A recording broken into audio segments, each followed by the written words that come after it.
Morning बच्चों। व्याकरण में आज हम लोग पढ़ेंगे निबंध लेखन। तो सबसे पहले निबंध का शाब्दिक अर्थ। निबंध नि उपसर्ग और बंध मूल शब्द के योग से बना है। नि का अर्थ होता है भली भांति और बंध का अर्थ होता है बंधी हुई। इस प्रकार निबंध शब्द का अर्थ हुआ वह रचना जो भली प्रकार बंधी हुई है। अब शाब्दिक अर्थ के पश्चात परिभाषा। निबंध शब्द अंग्रेजी के ऐसे शब्द का हिंदी पर्याय है। अंग्रेजी का ऐसे शब्द फ्रांसीसी भाषा का शब्द है। प्रसिद्ध निबंधकार बेकन ने निबंध को बिखरी हुई रचना कहा है। इस प्रकार हम कह सकते हैं निबंध वह रचना है जो विचार पूर्वक क्रमबद्ध रूप से बंधी हुई है। अब परिभाषा के पश्चात आवश्यकता। निबंध लेखन की आवश्यकता क्यों है? किसी भी क्षेत्र में उचित विचार विमर्श के लिए निबंध लेखन की आवश्यकता होती है। निबंध लेखन रचना की एक कला है जिसे हम गहन अध्ययन तथा ध्यान के द्वारा अपने अंदर विकसित कर सकते हैं।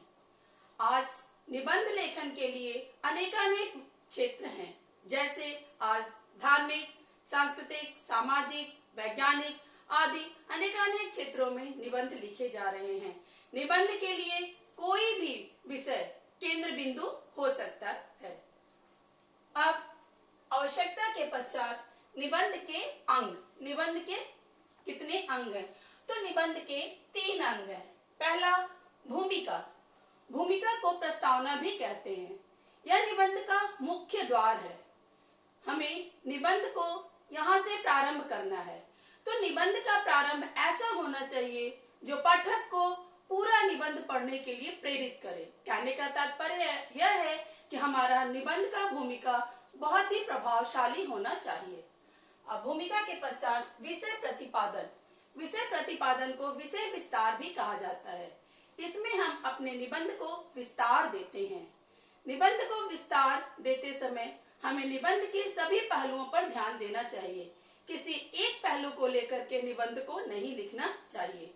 इसके अतिरिक्त जब हम विषय को विस्तार देते हैं तो हमारा अगला अनुच्छेद पिछले तथा अगले अनुच्छेद से संबद्ध होना चाहिए। मतलब तीसरा अनुच्छेद जो है वो पहले से और तीसरे से संबद्ध होना चाहिए।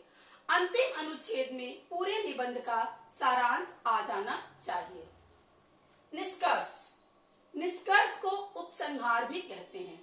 निष्कर्ष पूरे निबंध का निचोड़ होता है। हमने पूरे निबंध में जो बात कही उस पूरी बात को निष्कर्ष में सारांश रूप में, सार रूप में लिखना चाहिए। अब निबंध के प्रकार। पहला वर्णनात्मक। वर्णनात्मक निबंध में किसी स्थान, वस्तु, दृश्य का वर्णन किया जाता है, जैसे दिल्ली, प्राकृतिक दृश्य आदि।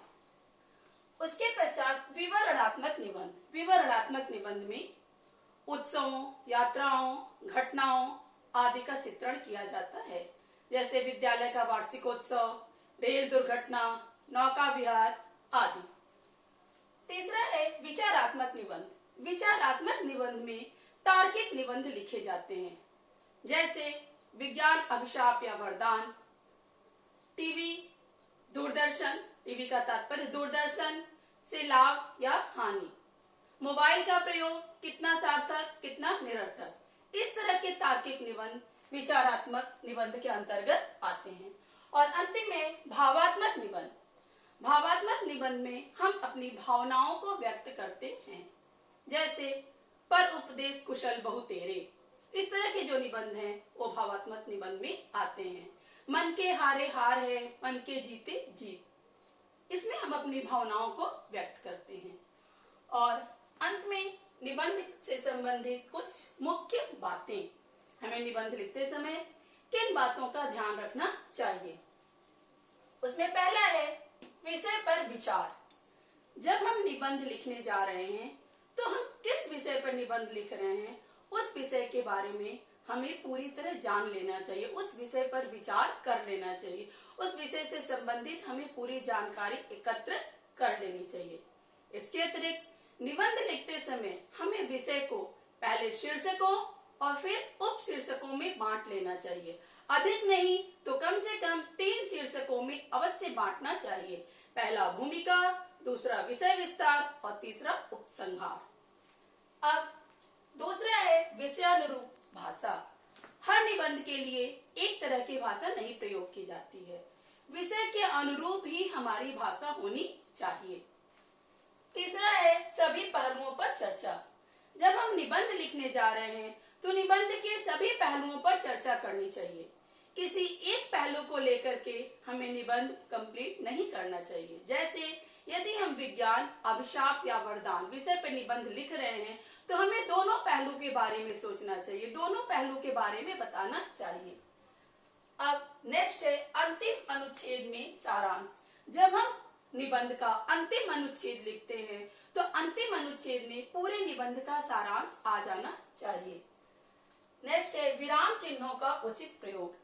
निबंध लिखते समय हमें एक बात का अवश्य ध्यान रखना चाहिए कि भाषा शुद्ध हो, वर्तनी शुद्ध हो, विराम चिन्हों का यथास्थान उचित प्रयोग हो। बिना ऐसा किए निबंध सार्थक अर्थ नहीं दे पाता है। इसके पश्चात शब्द सीमा। निबंध में जो शब्द सीमा दिया गया है, शब्द सीमा का ध्यान अवश्य रखना चाहिए। शब्द सीमा से 10-5 शब्द कम या अधिक तो स्वीकार्य होते हैं, किंतु यदि बहुत ज्यादा कम और बहुत ज्यादा अधिक शब्द हो गए तो ऐसे निबंध स्वीकार्य नहीं होते हैं। नेक्स्ट है प्रसंगानुकूल मुहावरा, शुक्ति आदि का प्रयोग। निबंध के प्रसंग के हिसाब से उसके भाषा में मुहावरा, लोकोक्ति, शुक्ति, काव्य पंक्ति, महापुरुषों के कथन आदि का प्रयोग अवश्य करना चाहिए। निबंध का प्रारंभ और अंत यदि हम शुक्तियों, कथनों, काव्य पंक्तियों से करते हैं तो वह निबंध अत्यंत मनोरम हो जाता है। निबंध के पश्चात अब हमें यह बात जानना जरूरी है कि निबंध और अनुच्छेद में क्या अंतर है, क्योंकि कई बार बच्चे निबंध और अनुच्छेद में कंफ्यूज हो जाते हैं। तो बेटा, अनुच्छेद को निबंध का संक्षिप्त रूप कहा जा सकता है। निबंध में हम विषय को विस्तार देते हैं, अनुच्छेद में विषय को विस्तार नहीं देते हैं। निबंध में हम शीर्षक और उपशीर्षक में निबंध को बांटते हैं, लेकिन अनुच्छेद में ऐसा नहीं करते हैं। क्यों? क्योंकि अनुच्छेद को अत्यंत संक्षिप्त रूप में लिखना होता है। निबंध का आकार बड़ा होता है। निबंध 300 से 350, 400, 500 शब्दों तक का लिखा जा सकता है, लेकिन अनुच्छेद 100, 150, 200 शब्दों तक का ही लिखा जाता है। यहाँ पर हमारा निबंध वीडियो पूरा हुआ। धन्यवाद। आपका दिन मंगलमय हो।